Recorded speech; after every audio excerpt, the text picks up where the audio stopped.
Hello my families, welcome to our channel Anjali Prakash vlogs.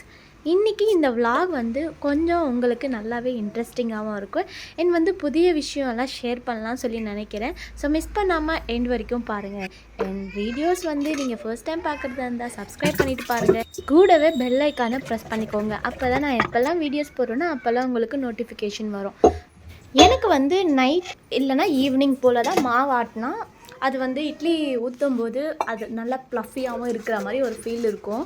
மார்னிங்கே அந்த மாதிரி மாவு ஆட்டி வச்சிட்டோன்னா அது என்னவோ எனக்கு சுத்தமாக பிடிக்கிறதில்ல. அதனால தான் நான் நைட் டைம்லேயே வந்து மாவு ஆட்டிக்கிறது. ஸோ அந்த கல்லுமே வந்து காஞ்சிருச்சு, அதை நான் எடுத்து வச்சுட்டேன். மார்னிங் பிரேக்ஃபாஸ்ட் பார்த்திங்கன்னா சப்பாத்தியும் அதுக்கப்புறம் சாம்பாரும் தான் ரெடி பண்ணியிருந்தேன்.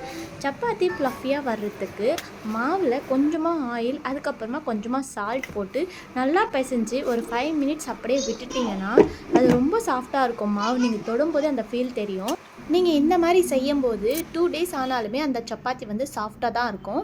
பிள்ளைங்களுக்கு லஞ்ச் பாக்ஸ் கொடுக்கும்போது இந்த டிப்பை ஃபாலோ பண்ணுங்கள், கண்டிப்பாக சாஃப்டாக இருக்கும். ஸோ பிள்ளைங்களும் என்ஜாய் பண்ணி சாப்பிடுவாங்க. நம்ம வந்து 2 இயர்ஸாக ஒரு ஹெர்பல் ஹேர் ஆயில் வந்து சேல்ஸ் பண்ணிகிட்ருக்கோம்.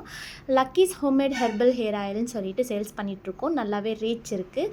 ஸோ யாருக்காச்சும் உங்களெலாம் இந்த ஆயில் தேவைப்பட்டுச்சுன்னா நான் டிஸ்கிரிப்ஷனில் வந்து என்னோடய நம்பர் கொடுத்துருக்கேன். ஸோ அந்த நம்பருக்கு நீங்கள் வாட்ஸ்அப் பண்ணலாம். இந்த ஆயில் வந்துட்டு நிறைய பொடுகுத்தல்ல, ஹேர் டேமேஜஸ், அதுக்கப்புறம் வந்து நிறைய ஹேர் ஃபால் ஆகுது, என்ன பண்ணாலுமே கண்ட்ரோல் ஆக மாட்டேங்குது அப்படின்னு சொல்கிறவங்களுக்கு இது நல்ல ஒரு பெனிஃபிட்டாக இருக்கும். அது மட்டும் இல்லாமல் நம்மளோட ஹேர் ஆயில் பார்த்திங்கன்னா சைனஸ் ப்ராப்ளம் இருக்கிறவங்க, அதுக்கப்புறம் வந்து தைராய்டு ப்ராப்ளம் இருக்கிறவங்க, எனக்கு என்ன பண்ணாலுமே கோல்ட் ஆகுது அப்படின்னு சொல்கிறவங்களுமே யூஸ் பண்ணியிருக்காங்க. ஸோ அவங்கக்கிட்ட இருந்து நல்ல ஃபீட்பேக் கிடச்சிருக்கு. நம்மளோட ஹேர் ஆயில் பார்த்திங்கன்னா ஏஜ் லிமிட்டே கிடையாதுங்க. சின்ன வயசு பாப்பாலேருந்து பெரியவங்க வரைக்கும் யார் வேணாலும், உமன்ஸாக இருக்கட்டும் மென்ஸாக இருக்கட்டும், யார் வேணாலும் யூஸ் பண்ணலாம். நல்ல ரிசல்ட்ஸ் இருக்கும். வேணுன்றவங்க டிஸ்கிரிப்ஷன் செக் பண்ணிவிட்டு எனக்கு வாட்ஸ்அப் பண்ணுங்கள். ஒருத்தவங்களுக்கு வீட்டு குலதெய்வம்னு சொல்லிட்டு ஒருத்தர் இருப்பாங்க, அண்ட் வந்து இஷ்ட தெய்வம்னு சொல்லிட்டு ஒருத்தவங்க இருப்பாங்க. நமக்கு பார்த்திங்கன்னா முனீஸ்வரர் தான் குலதெய்வம், அதுவும் காவ முனீஸ்வரர் தான் குலதெய்வம். அப்புறம் பார்த்திங்கன்னா இஷ்ட தெய்வம் பார்த்திங்கன்னா முருகர் வந்து எனக்கு ரொம்பவே பிடிக்கும். என்ன ஒரு கஷ்டமாக இருந்தாலுமே, தீர்க்க முடியாத அது கஷ்டமாக இருந்தாலும் சரி, கண்ணை மூடி அவரை நினச்சாலே அந்த கஷ்டத்துலேருந்து இப்போ முழுசாக விடுபடுறோமோ இல்லையோ, முக்கால்வாசி வந்து விடுபடுற மாதிரி எனக்கு ஃபீல் இருக்கும். அது மட்டும் இல்லாமல் சின்ன வயசுலேருந்தே எனக்கு வந்து முருகர் மேலே அவ்வளோ அஃபெக்ஷனாக இருக்கும். நாளடைவில் அது வந்து ரொம்ப ரொம்ப அன்பாக மாறிடுச்சு. அது வந்து யார் சொன்னாலுமே கேட்காத அளவுக்கு அந்த அளவுக்கு வந்து அன்பு அவர்கிட்ட நான் கொட்டி வச்சுருக்கேன்.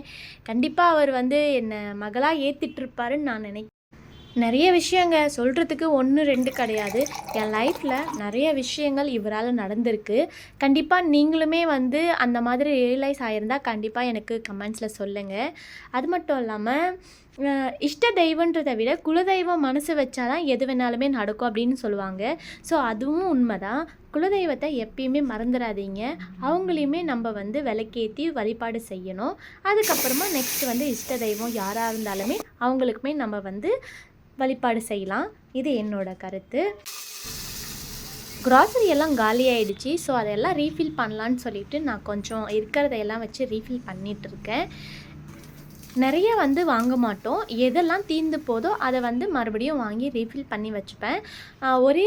ஒரே வாட்டி வந்துட்டு பல்காக வாங்குகிற மாதிரி வந்து நான் வாங்க மாட்டேன்.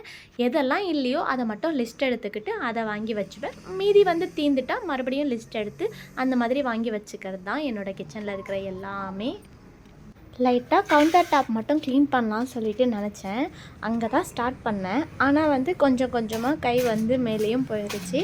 ஸோ இருக்கிற கிளாஸ் கண்டெய்னர்ஸ் எல்லாமே எடுத்து ஒரு வாட்டி தொடச்சி வச்சிடலான்னு சொல்லிட்டு அங்கேயுமே வந்து அது வுட் தானே, அதனால் இந்த வுட்டுக்கு என்ன ஆகுதுன்னா மழைக்கு வந்து ரொம்பவே ஒரு மாதிரியாக க்ரீன் கலர் பாசி பிடிக்கும் இல்லையா, அது மாதிரி லைட்டாக இருந்துச்சு. ஸோ மொத்தமாக எடுத்து க்ளீன் பண்ணிவிட்டு அதுக்கப்புறம் இருக்கிற பாட்டில்ஸ் எல்லாமே அரேஞ்ச் பண்ணி வச்சுட்டேன்.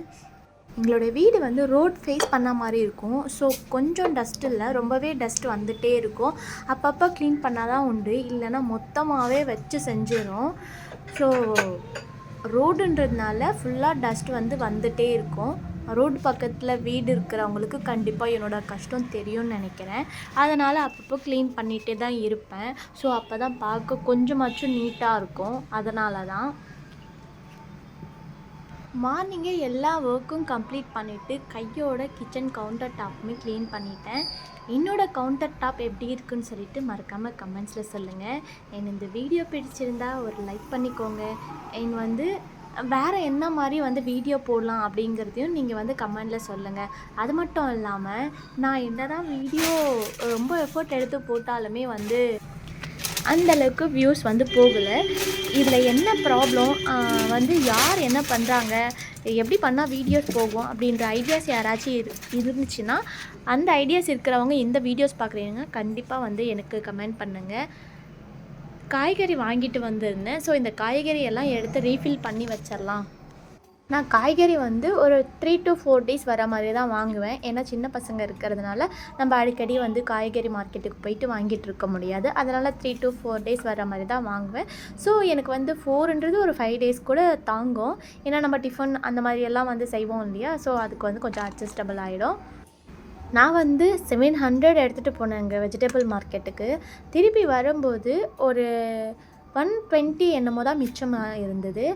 வாங்கின பொருள் பார்த்திங்கன்னா ரொம்பவே கம்மி தான். பட் அதோடய ப்ரைஸ் தான் ரொம்ப அதிகமாக இருந்துச்சு.